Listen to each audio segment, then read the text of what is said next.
TikTok platformasında Telegraf TV'nin bir videosu karşıma çıktı. Rusya ordusunu döyüşen tərtərli oğlan ayda 3000 manattan çox maaş alıram deyib.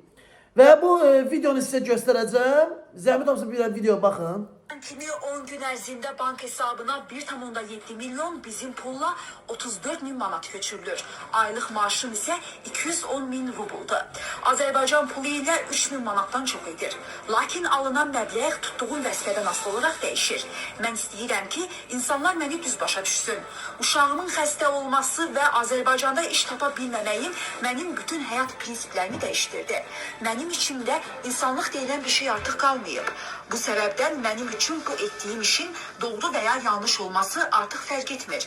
Yeganə məqsədim uşağımın müalicəsini təmin etməkdir.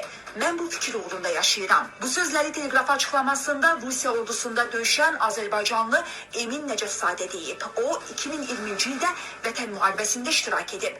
1999-cu ildə Tərtər rayonunda anadan olub. Keçən il isə Rusiyaya gedərək orduya qoşulub. Rusiya ordusunun tərkibində Ukraynanın Donetsk və Donbas bölgələrində döyüşlərdə iştirak edib, ağır yaralanıb. Hazırda Kaliningraddakı hərbi hospitalda müalicə alır. Emin Nəcəfzadə müharibə ilə bağlı bunları deyib. Stat. Müharibədən sonra işə düzəldim. Ancaq işdəki qanunsuzluqları ictimailəşdirdiyimə görə məni işdən çıxartdılar. Bundan sonra iş tapa bilmədim. 18 bin manat kredit borcum vardı.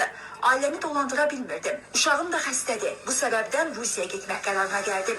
2024-cü ilin martından 2025-ci ilin martına qədər döyüşlərdə iştirak etmişəm. Təxminən 7 ay döyüşlərdə olmuşam.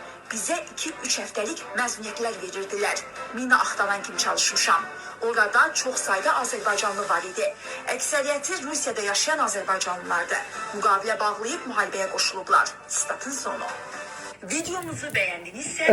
Ay İlham Əliyev, amma sən Azərbaycanda döyüşənlərə isə 80 manat veteranlara pul verirsən. Bax, İlham Əliyev gönül xalqı reviziyada salıb ki, puldan ötəri muzlu olaraq gedib başqa ölkələrdə döyüşürlər. Elə siz də deyirsiniz ki, yaşasın İlham Əliyev. Belə prezidentin boynu yerə soxum ki mən. Öz xalqını, dinç sakini, öz haqqını iş yerində deyərək və onu haqqını dediyinə görə də onu işdən çıxardıblar. Və heç bir yerdə də işə götürmürlər. İlham Əliyev, bax xalqın gör kimlərə gedib möhtac olub. Putinə möhtac olub, Ukraynada Zelenskiyə möhtac olub və yaxud da kimlərə möhtac olub. Gedib bu cürlə neftin qazı olan ölkə, gedib başqa yerlərdə muzlu olaraq 3000 manatdan çox pul qarşısında döyüşürlər. Sən də öz dövlətində döyüşənlərə 80 manat pul verirsən. Hətta sözünü deyənləri tutub basırsan içəri.